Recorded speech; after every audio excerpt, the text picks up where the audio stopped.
പഞ്ചായത്ത് കുളത്തിൽ നിന്നും ആനകൾക്കു ഒന്നിൽ കൂടുതൽ തവണ വെള്ളം കുടിക്കുന്നത് വിലക്കി. വെള്ളത്തിന്റെ അമിതമായ ഉപയോഗം വേനൽക്കാലം നമ്മൾ ദുരിതത്തിലാക്കും.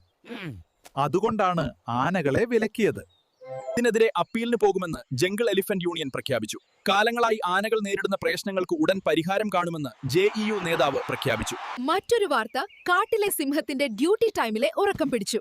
Jungle protection unit major tiger Sherif അന്വേഷണത്തിന് ഉത്തരവിട്ടു. ഇനി മുതൽ ബനാന നമ്മൾ നേരിട്ട് മാത്രം സപ്ലൈ ചെയ്യുന്നുള്ളൂ. പഞ്ചായത്ത് മുഖേന കൊടുക്കുന്നില്ല എന്ന പ്രസ്താവന വമ്പൻ വിവാദത്തിന് വഴിതെളിയിച്ചു. അധികം നികുതി ഏർപ്പെടുത്താനാണ് കരടികൾ ഈ തീരുമാനമെടുത്തത്.